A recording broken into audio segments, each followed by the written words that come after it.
Hello and welcome again to another episode of Battle Ready. Ready? And today we have new from last week, the Battlescroll. Yeah.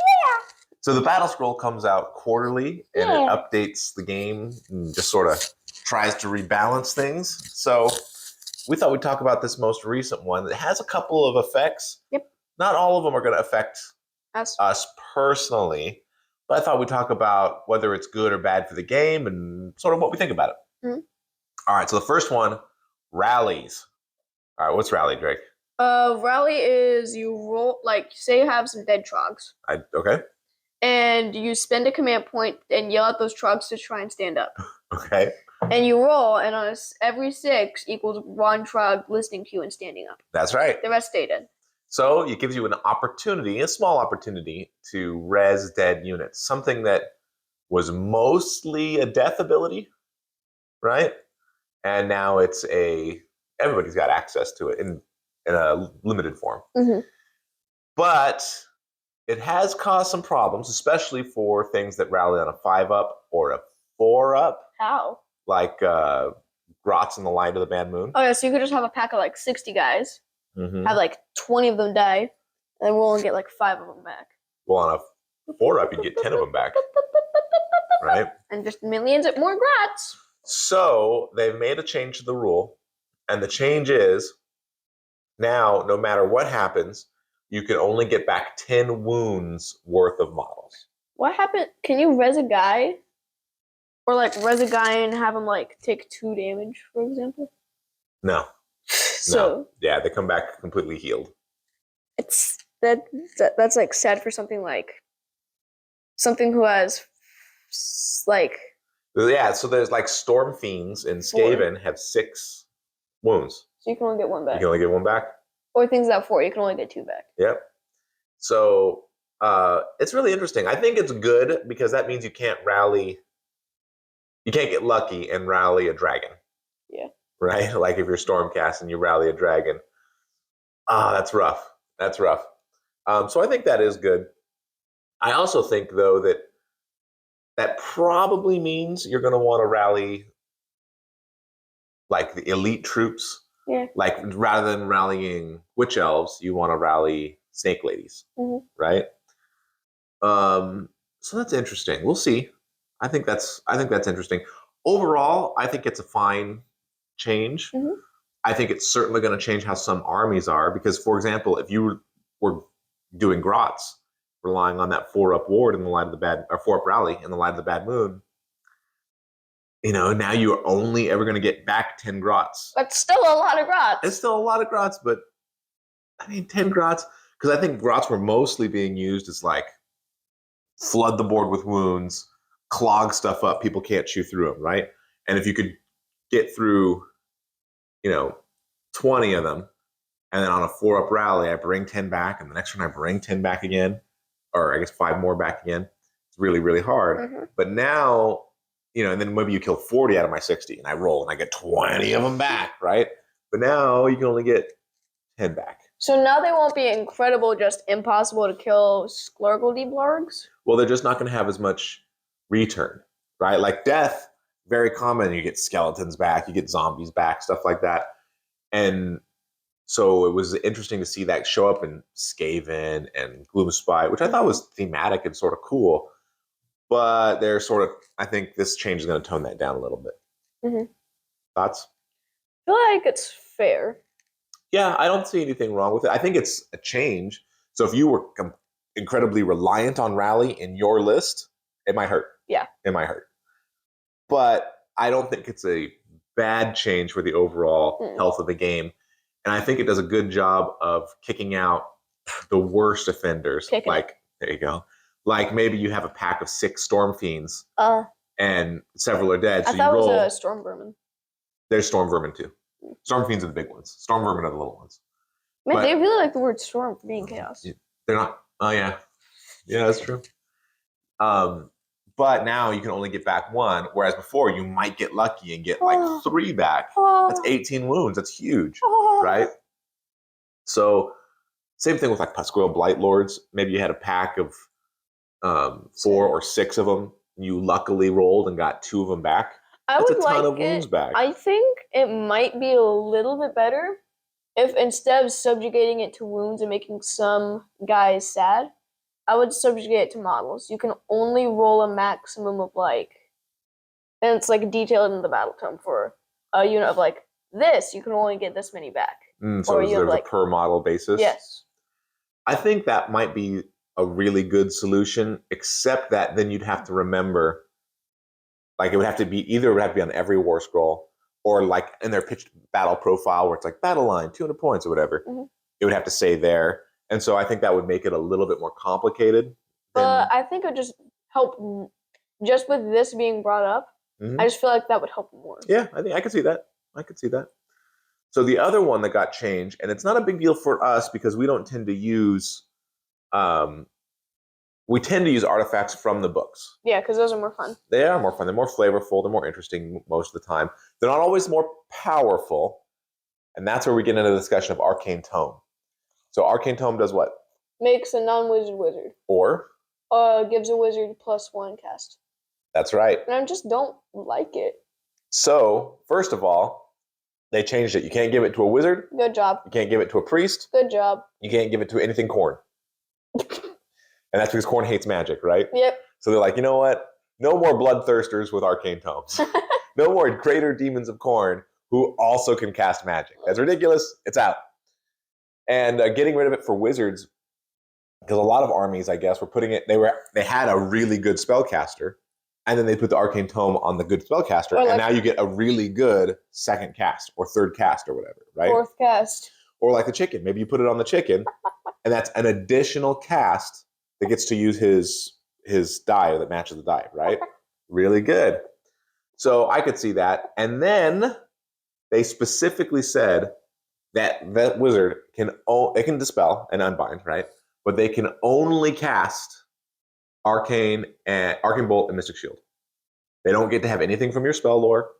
You can't give them additional spell lore. Because one thing that would happen is they would put it on a very fighty hero, give him the tome, so now he's a wizard, and then give him flaming weapon, which makes one of his weapons do more damage. So it's a weapon that already does good damage because he's a fighty hero. He's not a magic guy. Then you give him a magic and then give him a spell, and now he's got a super weapon. Yeah. And they're like, no. No. Get rid of all that. Slap it. Slap it into oblivion. So now I think the Arcane Tome, I actually like all those changes. And I think in that case, what they're doing is they're changing it to be more in line with what they wanted it to be.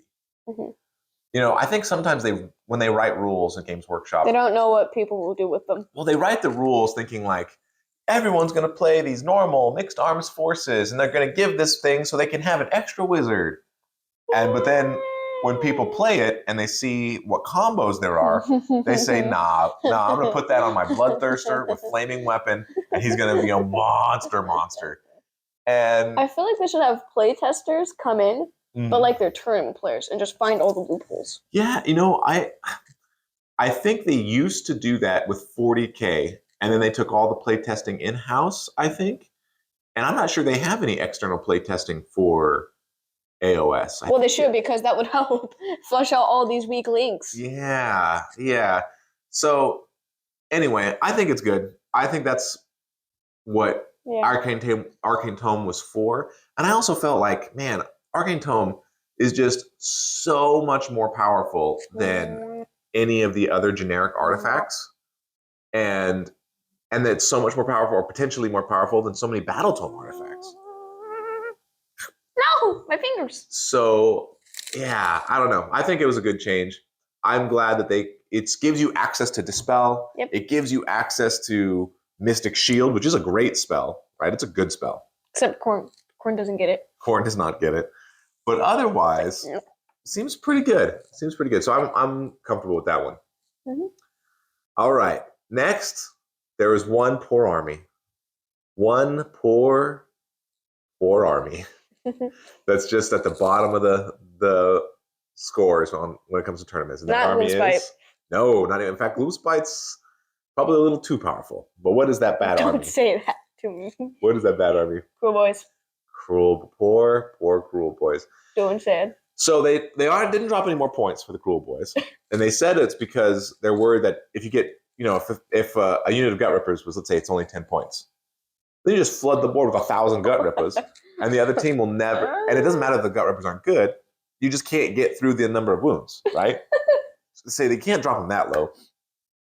So instead, what they tried to do is buff up the Their abilities battles. a little bit. So first, you get 2 dirty tricks instead of 1, which is fine. I mean, I think dirty tricks are cool. I think they're fine, but all of them are one and done. yeah. Guns. They help you in the first battle round, and then they're gone. Or it's the one where you touch the terrain, and you get D3 mortals, and that's okay. I D3 mortals is fine. One. That one's fine. It's like having a little arcane bolt. It's not bad, but they're not super impactful. It's not like they're 6's new mortals, which is a great allegiance ability. And it's not like a lot of other allegiance abilities where you get good stuff.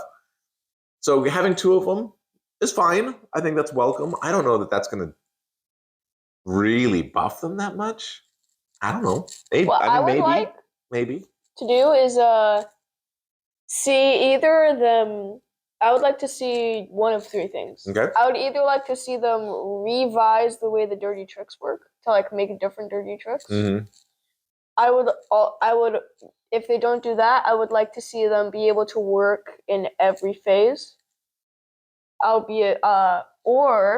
the third thing that I could see is you have to have a predetermined list of what happens when. If we were going to totally revise dirty tricks, what I would like to see, and this is probably new Battletome territory. I don't think they can do this in an errata or a FAQ or anything like that. But what I would like to see is them have 10 dirty tricks. And in the first, but it says first battle round, you can pick one of these 2. Second battle round, you can pick one of these 2. Third battle round, you can pick one of these 2. So you always have an option, but there's some kind of sneakery, some trap you're springing in each battle round. That can really mess up any army. Yeah, I would love to see that, because that way, and then because you get to choose each round, you don't have to make it part of your list. You can sort of see how it, if you're already in a good position, maybe you choose this one, which helps them from being able to teleport, right? Or, oh man, I'm in a bad position, so I don't want to choose that one. I'm going to choose the other one that gives all my guys a bonus move in the hero phase, right? And then suddenly I'm gone. I'm all over the table. So almost like how the Nurgle one rotates, right? Something like that, where it has an impact on the board, but you get to choose between 2 each round. I think something like that would be really good. But like I said, that's new Battletome territory for that. You don't have to do that. The other buff they gave the Cruel Boys, though, which, again, I don't know. I don't think it's going to make that big of a difference, but it is welcome. I think it's good. Is they took scare tactics from the Gut Rippers, which right now you have to do a roll in the charge phase. You have to roll over the bravery. It's super complicated for not that big a benefit. But now it's just straight up. They are -1 to be hit in melee. Unless they're hero or monster. Unless it's a hero or a monster. Yeah, so heroes and monsters aren't that scared. But everybody else is scared of them a little bit. -1 to hit. I think that's good. Again, those 2 changes, I don't think that's going to be, that's not huge. That's not a huge buff. That's not going to take you suddenly swinging into the the middle of the pack where you should be. Like Boomspite went farther. They went a fanatic. Oh yeah. They just went zoom. So I don't know. I think maybe Cruel Boys, maybe it's just not fixable without a new Battletome. That said, they're definitely looking at tournament play. They're looking at tournament players. They're looking at people who have it's what the tuned their lists. And so if you're watching this video and you're thinking, oh man, Cruel Boys must be so terrible, I don't know if I want to play them. Wrong. They're super fun. Yeah. And when you're playing in a casual setting with your friends, with your son in the garage, super fun, very viable. They win just as often as they lose. Usually. They're good. Yeah. They're a good army. Yeah, they beat Nurgle. Then lastly, points changes. So the only 2 that really affected us are first Tzeentch. The Magister went up by 20 points, and the Fate Master went up by 20 points. No chicken changes? Nope. But that costs 40 points on my list. So now I'm going to have to rearrange things. So there's that. Buy more acolytes. Always more acolytes. Oh, the acolytes. And then with Gloomspite. Woo! So one good thing is they took the Loon Boss on Mangler and dropped him down by 40 points. Yeah! So he's down to 330 now. Woohoo! Which is really good because I always thought he was a little high at 370, but 330, that feels good. That feels good. Then they upped a lot of the other squigs. Squig Herd, up. I'm gonna have to reconfigure. Squig Boss with Nasha Squig, I'm up. gonna have to reconfigure my squigs for days list. What else is up? Boingrots are not. Oh yeah. Are Squig Hoppers up? I don't know. A bunch of stuff is up. And most importantly, and not unexpectedly, Scragrot. How did they find him? No! Scragrot. No! How much is he up? 70. 50 points. So he is now up to 210. He was at 160. Now he's up to 210. And 210 is probably about right. 210 feels right. We talked about this a bunch of times. No, 160 was better. We knew that he did a lot at 160. We knew that he wasn't gonna stay there forever. 160 was better. Maybe he could have stayed there a little longer for Drake's liking. But overall, by a little longer, we mean about 50 decades. Yeah. But overall, 210 is probably a good price point for him because of what he brings to the army. You should have gotten buff. The only thing is, though, he's still the only one that can control the moon.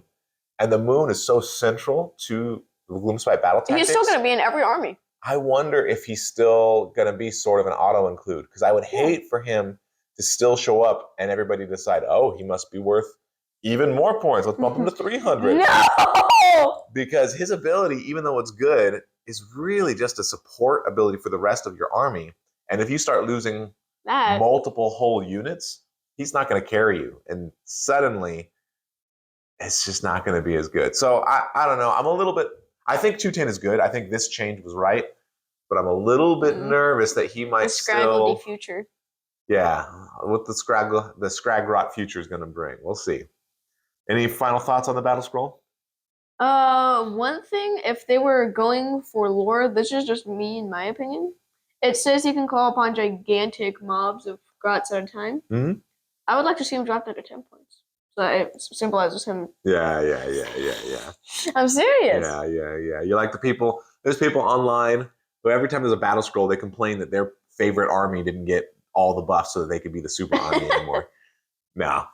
Everybody wants to see their favorite army get their favorite buffs, but when you talk about what's good for the game, what's going to be at 10 points, what's going to be good for everybody playing? Okay, fine. No, I think it was good for both you and the opponent. I think that's probably right. I feel like it should have stayed at 160. No, we talked about it before. It needed to go up. But anyway, thanks so much for if you have thoughts on the Battlescroll and there's certain armies that you think are going to go out fantastic and certain ones that you're pretty mad about. Maybe you don't like the Beast of Chaos point changes or the Lumineth point changes. Oh yeah, the Beast of Chaos went up by like 5 bazillion, right? No, they had a couple of units. Bulgors and Doom Bulls went up, but Bestigors went down. So we just don't. I don't know enough about the Beast of Chaos. I'm assuming Lumineth Arrow Boys went up by Lumineth had a bunch of changes. Again, we don't play Lumineth, so Tech can't really went talk up to by that. 30. But anyway, let us know in the comments what you think. And then this has been another episode of Battle Ready. Ready. Thanks so much for watching.